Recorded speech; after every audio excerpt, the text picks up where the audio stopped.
Hi, welcome to our channel.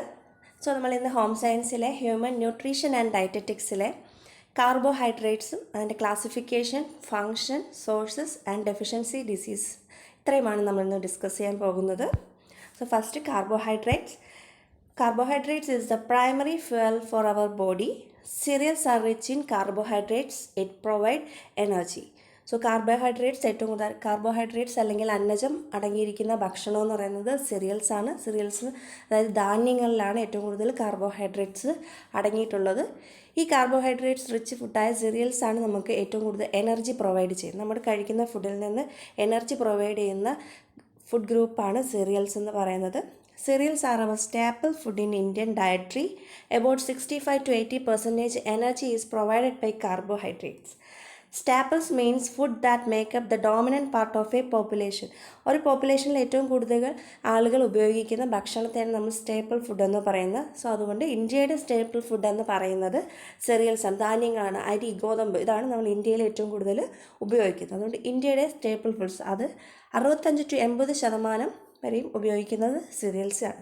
So അതുകൊണ്ട് തന്നെ ഇന്ത്യയുടെ സ്റ്റേപ്പിൾ ഫുഡ് എന്നറിയപ്പെടുന്നത് സിറിയൽസാണ്. So carbohydrates contain carbon, hydrogen and oxygen. Carbohydrates synthesized by all green plants using solar energy, water from soil and carbon dioxide from air process called photosynthesis. നമുക്കറിയാം photosynthesis എന്നൊരു പ്രക്രിയയിലൂടെയാണ് plants food prepare ചെയ്യുന്നത്. പ്ലാന്റ്സിന് മാത്രമാണ് food prepare ചെയ്യാനുള്ള കഴിവുള്ളത്. അതുകൊണ്ട് ആ പ്രോസസ്സിനെ പറയുന്ന പേരാണ് photosynthesis എന്ന്. അവർക്ക് മാത്രമേ ആ കഴിവുള്ളൂ. അതുകൊണ്ട് അവരെ ഓട്ടോട്രോപ്സ് ആണെന്നാണ് അറിയപ്പെടുന്നത്. The primary source of food in the world is plant. Only plant can prepare food, so they called autotrophs. ഇനി നെക്സ്റ്റ് നമ്മൾ ക്ലാസിഫിക്കേഷനാണ് പറയാൻ പോകുന്നത്. Classification based on sugar content. കാർബോഹൈഡ്രേറ്റ്സിലെ ഷുഗർ കണ്ടൻറ്റിൻ്റെ അടിസ്ഥാനത്തിൽ ഉള്ള ക്ലാസിഫിക്കേഷനാണ് നമ്മളിന്ന് പറയുന്നത്. First one is monosaccharide. Simplest class of carbohydrates have a single unit or one saccharide or sugar containing. Monosaccharide എന്ന് പറയുന്നത് സിംഗിൾ യൂണിറ്റ് ഷുഗർ കമ്പൈൻ ചെയ്ത് ഫോം ചെയ്യുന്ന കാർബോഹൈഡ്രേറ്റ്സിനെയാണ് മോണോസാക്കറൈഡ്സ് എന്ന് പറയുന്നത്. ഉദാഹരണം glucose, fructose and galactose. Monosaccharide is also known as simple carbohydrates because the small molecules which dissolve in water or absorb very quickly in the body. മോണോസാക്കറൈഡ്സിന് നമുക്ക് simple carbohydrates എന്ന് പറയാം. അതായത് അവർ single unit of sugar വെച്ച് form ചെയ്തവരായതുകൊണ്ട് simple carbohydrates എന്നും പറയാം. അതുപോലെ തന്നെ അവർ water soluble ആണ് മോണോസാക്കറൈഡ്സ് എന്ന് പറയുന്നത്. അതുപോലെ നമ്മുടെ ബോഡിയിൽ പെട്ടെന്ന് അബ്സോർബ് ചെയ്യുകയും ചെയ്യും. Next classification disaccharide. ഡൈ എന്ന് കേൾക്കുമ്പോൾ തന്നെ അറിയാമല്ലേ, contains 2 sugars linked together to form a chain. Example sucrose, lactose and maltose. Disaccharide is also known as simple carbohydrates, small molecules which dissolve in water and absorb very quickly in body. So നമുക്ക് conclude ചെയ്ത് പറയാമല്ലേ, monosaccharide disaccharide എന്ന് പറയുന്നതിന് common ആയിട്ട് പറയാം simple carbohydrates. Monosaccharide and disaccharides are simple carbohydrates. Next is polysaccharides. Carbohydrates made of long chains of sugars are called polysaccharides. രണ്ടിലധികം sugars combine ചെയ്ത് form ചെയ്യുന്ന കാർബോഹൈഡ്രേറ്റ്സുകളെ പറയുന്ന പേരാണ് പോളിസാക്കറൈഡ്സ്. അതിന് എക്സാമ്പിളാണ് cellulose, hemicellulose, pectins, gums, mucilage, starch and dextrin and glycogen. ഈ polysaccharides തന്നെ ഇതിലെ സ്റ്റാർച്ച് ഒഴിച്ച് ബാക്കിയുള്ള എല്ലാത്തിനെയും കൂടെ ചേർത്ത് വേറൊരു പേര് പറയും, അതാണ് നോൺ സ്റ്റാർച്ച് പോളിസാക്കറൈഡ്സ്. സ്റ്റാർച്ച് ഒഴിച്ച് ബാക്കിയുള്ളതിനെ എല്ലാം ചേർത്ത് പറയുന്നതാണ് നോൺ സ്റ്റാർച്ച് പോളിസാക്കറൈഡ്സ് എന്ന്. അത് തന്നെ 2 തരമുണ്ട്, വാട്ടർ സോലുബിളും non water soluble non starch polysaccharides. ഇതിൽ നോൺ വാട്ടർ സോലുബിൾ എന്ന് പറയുന്നത് സെല്ലുലോസും ഹെമിസെല്ലും. ഇലകളിൽ കാണുന്ന സെല്ലുലോസ് അല്ലെങ്കിൽ ഹെമി സെല്ലുലോസ് മാത്രമാണ് എന്ത് നോൺ വാട്ടർ സോലുബിൾ എന്ന്, വെള്ളത്തിൽ ലയിക്കാത്തത്. ബാക്കിയെല്ലാം വാട്ടർ സോലുബിളാണ്. സോ ഈ ഒരു ഏരിയയിൽ നിന്നാണ് പ്രീവിയസ് ഇയർ ക്വസ്റ്റ്യൻ വന്നത്. Pectins are water soluble, insoluble, starch, resistant starch, ഇങ്ങനെയായിരുന്നു ക്വസ്റ്റ്യൻ വന്നത് 2020.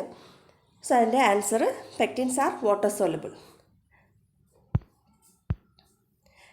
നെക്സ്റ്റ് ഇതിൻ്റെ മെയിൻ ഫുഡ് സോഴ്സസ് ആണ് ഈ ക്ലാസിഫിക്കേഷൻ ബേസ് ചെയ്തിട്ടുള്ള മെയിൻ ഫുഡ് സോഴ്സസ് ആണ് പറയുന്നത്. പോളിസാക്കറൈഡ്സിൻ്റെ എക്സാമ്പിൾസ് ആണ് സെല്ലുലോസ്, ഹെമി സെല്ലുലോസ്. അതിൻ്റെ മെയിൻ സോഴ്സ് എന്ന് പറയുന്നത് ഫുഡ് സോഴ്സ് എന്ന് പറയുന്നത് stalks and leaves of vegetables, outer covering of seeds. ഇത് ഇൻഡൈജസ്റ്റബിൾ ആണ്. Next pectins. പെക്റ്റിൻസ് ഫ്രൂട്ട്സിലാണ് കൂടുതൽ കാണപ്പെടുന്നത്, അതും ഇൻഡൈജസ്റ്റബിൾ ആണ്. Gums and mucilage, plant secretion and seed exudate, starch and dextrin, grains, legumes and tubers, glycogen, meats and seafood, disaccharide, sucrose, cane and beet sugar, molasses. Sugar കെയിനും ബീറ്റ്റൂട്ടിലും ഒക്കെ കാണപ്പെടുന്നതാണ് sucrose. Lactose എന്ന് പറയുന്നത് milk and milk product ആണ്. അപ്പം മിൽക്കിലുള്ള sugar എന്ന് പറയുന്ന 2 തരമുണ്ട്. അതിൽ ഡൈസാക്രൈഡിൽ വരുന്നതാണ് ലാക്ടോസ്, മോണോസാക്രൈഡിൽ മിൽക്കിൽ വരുന്നത് ഗാലക്ടോസ് ആണ്. സോ ഇവിടെ ഒരു ഇത് വരാം, മിൽക്കിൽ കാണുന്ന ഷുഗർ എന്ന് പറഞ്ഞാൽ ഗാലക്ടോസും ലാക്ടോസും, പക്ഷേ മിൽക്കിൽ കാണുന്ന പ്രോട്ടീൻ എന്ന് പറഞ്ഞാൽ കേസിനാണ്. അടുത്ത നെക്സ്റ്റ് മോണോസാക്രൈഡ്. മോണോസാക്രൈഡിൻ്റെ എക്സാമ്പിൾസ് ആണ് ഗ്ലൂക്കോസ്. ഗ്ലൂക്കോസ് അടങ്ങിയിരിക്കുന്നത് ഫ്രൂട്ട്സ്, ഹണി, കോൺ സിറപ്പ് ആണ്. Fructose fruits, honey, and galactose is milk. Next നമ്മൾ കാർബോഹൈഡ്രേറ്റ്സിൻ്റെ ഫങ്ഷൻസ് ആണ് പറയുന്നത്. So first function is to supply energy. നമ്മൾ പറഞ്ഞു നമുക്ക് ആവശ്യമായിട്ടുള്ള ഊർജ്ജം കാർബോഹൈഡ്രേറ്റ്സിൽ നിന്നാണ് കിട്ടുന്നത്. ഇനി each gram of carbohydrates provides 4 kilo calorie per gram. Next acts as reserve fuel supply. So നമ്മൾ പറഞ്ഞാലും എനർജി തരുന്നതാണ്. അതുപോലെ തന്നെ നമ്മുടെ ബോഡിയിൽ സ്റ്റോർ ചെയ്ത് കാർബോഹൈഡ്രേറ്റ് സ്റ്റോർ ചെയ്ത് വെച്ചിരിക്കുന്നത് ഗ്ലൈക്കോജൻ ഫോമിൽ മസിൽസിലും ലിവറിലുമാണ് കാർബോഹൈഡ്രേറ്റ് സ്റ്റോർ ചെയ്ത് വെച്ചിരിക്കുന്നത്. നമുക്ക് ആവശ്യമുള്ളപ്പോൾ എനർജി ഈ മസിൽസിലും ലിവറിൽ നിന്നാണ് ഡിറൈവ് ചെയ്യുന്നത്. ഇനിയിപ്പോൾ മസിൽസ് ഗ്ലൈക്കോജൻ നമ്മുടെ കാർബോഹൈഡ്രേറ്റ്സ് ബോഡിയിൽ കിട്ടിയില്ലെങ്കിൽ നമ്മുടെ ബോഡിയിലുള്ള ഫാറ്റും പ്രോട്ടീൻസും എല്ലാം ബ്രേക്ക് ചെയ്തായിരിക്കും നമുക്ക് എനർജി അവർ പ്രൊവൈഡ് ചെയ്യുന്നത്. Next for brain development, lactose the milk sugar provides galactose needed for brain development. It aids absorption of calcium, phosphorus, thus helping bone and teeth growth. മിൽക്കിലുള്ള ലാക്ടോസും ഗാലക്ടോസും കുട്ടികളുടെ ബ്രെയിൻ ഡെവലപ്മെൻറ്റിന് ആവശ്യമാണ്.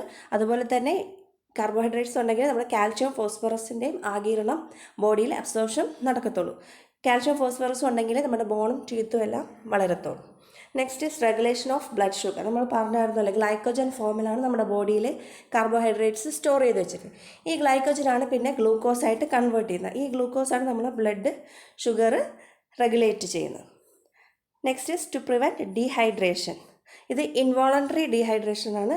ഇൻവോളണ്ടറി എന്ന് പറയുന്നത് നമ്മൾ അറിയാതെ തന്നെ സംഭവിക്കുന്ന ഡീഹൈഡ്രേഷനാണ്. ഇപ്പം നമ്മൾ കഴിക്കുന്ന ഡയറ്റിൽ കാർബോഹൈഡ്രേറ്റ് കുറവാണെങ്കിൽ നമ്മുടെ ടിഷ്യൂസിലുള്ള വാട്ടറും അതുപോലെ ഇലക്ട്രോലൈറ്റ് സോഡിയം, പൊട്ടാഷ്യം എല്ലാം യൂറിനിലൂടെ പോകും. അതുകൊണ്ട് ഇൻവോളണ്ടറി ഡീഹൈഡ്രേഷൻ സംഭവിക്കാം. നെക്സ്റ്റ് സോഴ്സസ് ഓഫ് കാർബോഹൈഡ്രേറ്റ്സ് ആണ് പറയുന്നത്. Starch, plant seeds, cereals, legumes, Roots and tubers. Potato, yam, Jack fruits are good sources of carbohydrates. Vegetables and fruits. വെജിറ്റബിൾസും ഫ്രൂട്ട്സിലും ഷുഗേഴ്സ് ഫോമിലാണ് സ്റ്റോർ ചെയ്തിരിക്കുന്നത്. Next is deficiency.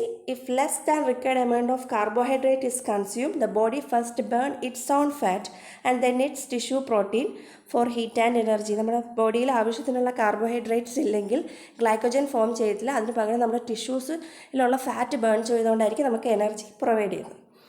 To prevent this, diet must supply the required amount of carbohydrates regularly. Clinical problem എന്ന് പറയുന്നത് obesity and dental cavities ആണ്.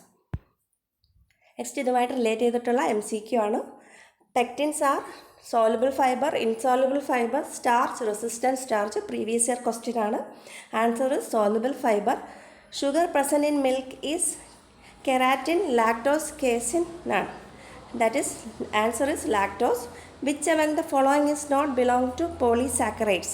പോളിസാക്കറൈഡ്സിൽ പെടാത്തത് pectins polysaccharide ആണ്, starch polysaccharide ആണ്, glycogen is a polysaccharide.